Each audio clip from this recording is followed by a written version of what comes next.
მოგესალმებით მეგობრებო. მე მინდა ძალიან მოკლედ მოგაწოდოთ ძალიან საჭირო ინფორმაცია.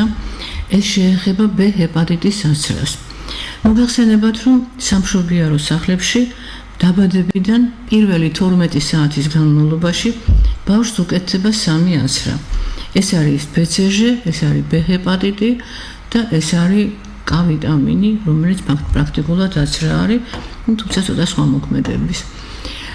რაც შეეხება აი ასრებს, საერთოდ ბავშვის ახალშობილის მდგომარეობის შეფასება ხდება რატომღაც 28 დღის შემდეგ. როგორ ვითარდება ეს, რა პრობლემები აქვს მას, პედიატრები ყოველთვის კლასიკურად აი ამაზე მსჯელობდნენ მხოლოდ 28 დღის შემდეგ. და ჩვენ გვაქვს რასთან საქმე? ბავშვი დაიბადა თუ არა, პირველი რაც მან გააკეთა დედის საშოდან გამოსვლის შემდეგ ჩაისუნთქა. ანუ მას გაეხსნა ფილტვები და მან ისწავლა სუნთქვა. მეორე რას აკეთებს? იწყებს ჩართვას წოვითი რეფლექსი. ბავშვი იწყებს წოვას. წოვის მიზანი არის რა? რომ მან თუნდაც იმ ხსნილის სახით მიიღოს საკვები ნივთიერება, ანუ გამოკვების ფუნქცია და აქვე მინდა ვთქვა, რომ აი იმ ხსნილში, რომელიც პირველივე საათებიდან აქვს დედას, ბუნება მისე მოაწყო, რომ არის ყველაფერი, რაც კი საჭირო არის ბავშვის იმ მომენტში გამოსაკვებად. შემდეგ უკვე მოდის რძე. ესე არის მოწყობილი ბუნება და ეს არის სწორი. ამის დარღვევა არ არის საჭირო. ეს ჩვენმა წინაპრებმა კარგად იცოდნენ და გაითვალისწინეთ. და ნახეთ რა ხდება, როდესაც ბავშვი მოწოვს, მის სხეულში ხდება უკვე საკვები ნივთიერება, რომლის მონელება სჭირდება ფერმენტები. ანუ აქ ხდება ღვიძლისა და პანკრეასის ფუნქციების ჩართვა. და ჩვენ რას ვაკეთებთ? ჩვენ მას აქვე ვაავადებთ ღვიძლის დაავადებით, ანუ შეყვავს ვაქცინა. ანუ მცირე ვაქცინა რა არის? ეს არის მცირე დაავადების შეყვანა იმისათვის, რომ გამოიყოს მასზე ანტისხეულები, ანუ B ჰეპატიტზე, რომ შემდგომ ეს ანტისხეულები დახვდეს ამ ადამიანს, თუ კი მას ოდესღაც შეხვდება ამ B ჰეპატიტის ვირუსი. მაგრამ როგორი ალბათობა იმისი, რომ ახალშობილს საიდანვე შეხვდეს ის დაავადება, რომელიც გადადის ან სექსის გზით, ან სისხლის გადასხმის გზით. თუმცა ეს ვაქცინა შეიქმნა იმისათვის, რომ გაეკეთებინათ იმ ბავშვებისთვის, ვის დედასაც უკვე ჰქონდა B ჰეპატიტი და ახალშობილს შეიძლება უკვე ჰქონდეს ეს B ჰეპატიტი. და წლების განმავლობაში ესე გამოიყენებოდა, მაგრამ მერე უკვე წამლის ბიზნესმა გადაწყვიტა, რომ გაცილებით უპრიანი იქნება, რომ ყველანი ასრან. აქ ორი მიზეზი იყო. ერთი იყო ის, რომ იმისათვის, რომ დაედგინა დედას აქვს თუ არა B ჰეპატიტი, უნდა გაეკეთებია სკრინინგი, რაც ვირიჯდებოდა და გაცილებით იაფი გამოდიოდა და მომგებიანი ფინანსურად, რომ გაეკეთებიათ ეს ვაქცინა. ეწარმოებია და გაეკეთებიათ ყველასთვის. როცა დაისვა კითხვა, რომ რატო უკეთებთ ჯამთელ ბავშვებს, მათ გაგვცეს ესეთი პასუხი. აბა მერე სადვეზებოთ, ის რომ მერე ნარკომანი გახდეს, ოდესმე ან პროსტიტუცია დაიწყოს, თუ გახდება მერე სადვეზებოთ და სად დავიჭიროთ. ამიტომ უკეთებთ ახალშობილს, ჩვილს პირველი 12 საათის განმავლობაში დაავადებას, რომელიც აზიანებს ღვიძლს, ხო? თქვენ თვითონ იფიქრეთ, რამდენად უპრიანია ეს. და მეორე კითხვა მევადება კიდევ. გადაშალეთ B ჰეპატიტის ვაქცინის ანოტაცია და იქ არის ესეთი გრაფა.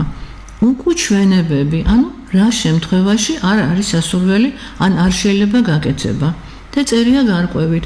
თუმცა ადამიანს აქვს მომატებული მგრძნობელობა სხვადასხვა ვაქცინაში შემავალ კომპონენტებზე და ჩამოთვლილი არის იქ 8 კომპონენტი. მათ შორის ერთ-ერთი არის პოლისორბატ 80, ერთ-ერთი არის ფორმალდეჰიდი. დანარჩენები არის ნატრიუმის სარბატი, აღარ მახსოვს ახლა ზუსტად და არ აქვს მნიშვნელობა. მაგრამ მე გესვამ თქვენ კითხვას. როცა თქვენ გიკეთებენ ვაქცინას, თქვა B ჰეპატიტზე, თქვენ იცით, რომ არა გაქვთ მგრძნობელობა რომელიმე ამ კომპონენტზე? არ იცით. და ახალშობილ ბავშვს, რომელიც 12 საათის წინ დაიბადა, ვინ იცის აქვს თუ არა აი ამ რომელიმე კომპონენტზე მომატებული რეაქცია? აბა დაფიქრდით მეგობრებო. და მესამე წინააღმდეგობა. კარგი დაუშვათ, გაუკეთეს ახალშობილ ბავშვს ეს ვაქცინა და მან უნდა დაიცვას როგორც ეუნებიან მშობელს მთელი ცხოვრება. მაშინ მე მებადება კითხვა, რატომ არის სავალდებულო ექიმებისათვის და კვების მრეწველობის ზოგიერთი თანამშრომლისათვის ყოველწლიურად განახლება ამ ვაქცინაციის. როგორ თუ ჩვილს იცავს მთელი ცხოვრება და იცავს, მაშინ აი ექიმს, კონკრეტულად სტომატოლოგს მაგალითად, ან გასტროენტეროლოგს, რატო ჭირდება ყოველ წელიწადზე მეც არ დაიცავს, სად არის ლოგიკა, სად არის სიმართლე. იცავს მთელი ცხოვრება, თუ იცავს ერთი წელიწადი, თუ საერთოდ არ იცავს, რაშია საქმე.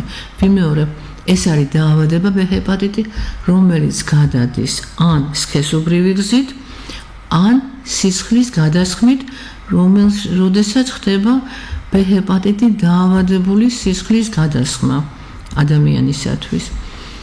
ჩვილი ბავშვის შემთხვევაში ამის ალბათობა როგორია? 3 ქვეყანა იყო, რომელშიც ცრიდნენ ესე ახალშობილებს სამშობიაროში ბ ჰეპატიტზე.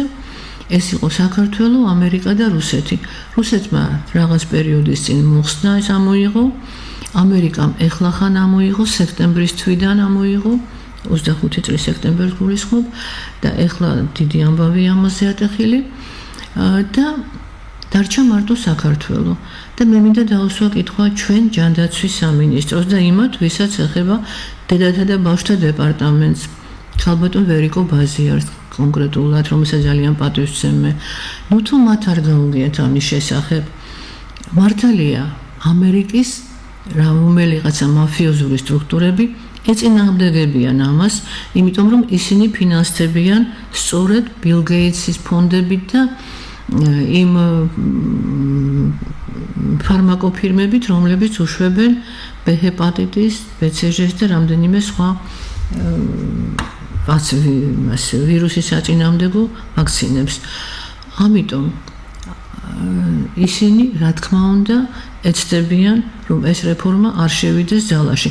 თუმცა ბევრმა შტატმა უკვე მიიღო და მიღებული არის ფედერალური ამერიკული კანონის ფარგლებში.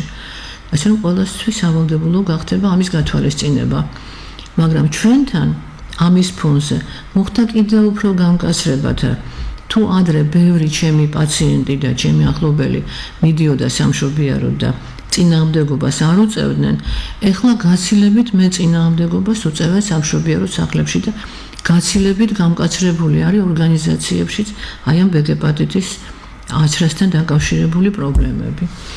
ასე რომ ძალიან თქო დააფიქრდით, თქვენ თვითონ გაუფრთხილდით თქვენ შვილებს და არის ძალიან დიდი სტატისტიკა იმისი, ბ ჰეპატიტზე აცრილი ბავშვები და აუცრელი ბავშვები მსოფლიოში რამდენად უფრო ჯანმრთელები არიან. უზარმაზარი კოგორტული კვლევებია გაკეთებული, შეგიძლიათ ეს ყველაფერი მოიპოვოთ ინტერნეტში, ყველაფერი დევს და თქვენ თვითონ დარწმუნდებით. და აი ამ ბ ჰეპატიტის აცრილებსა და აუცრილებს შორის განსხვავება არის 1113-ჯერ მეტნი არიან სუსტი და ხშირად მოავადე ბავშვები დაბადებისთანავე აცრილ ბავშვთა ჯგუფში, ვიდრე აუცრელი ბავშვები. აქ დასკვნები თქვენ თვითონ გააკეთეთ და მოგიწოდებთ მშობლებო. თქვენ თვითონ გაუფრთხილდით თქვენ ბავშვებს. ძალიან თქოდ ბავშვის გაჩენა არ არის რა თქმა უნდა დიდი საქმეა უდაოდ, თავარია, მაგრამ ძალიან არანაკლებ მნიშვნელოვანი არის მერე მისი სწორად მართვა. და ძალიან ბევრი კვლევა დაიდო იმის შესახებ, გამომჟღავნდა უბრალოდ მიიღო მასშტაბური გავრცელების ხასიათი იმ კვლევებმა, რომლებიც აქამდე იყო მიჩქმანული, დათრგუნული და აკრძალული, პირდაპირ ვთქვა. ეს არის აუტიზმისა და აცრებს შორის კავშირის დამადასტურებელი აცრები.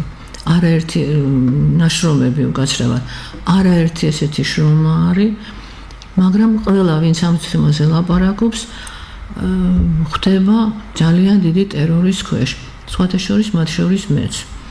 ასე რომ თქვენ თვითონ გაითვალისწინეთ, არ შეიძლება ყოველთვის ჩვენ ვიაზროვნოთ თქვენს მაგივრად, არ შეიძლება ყოველთვის პასუხისმგებლობა გადასცე ვიღაცად. შეისწავლეთ თქვენ თვითონ ეს საკითხები და გაეცით პასუხი იმ კითხვებს, რომლებიც მე აი ახლა აქ დაგისვი. დიდი მადლობა ყურადღებისთვის.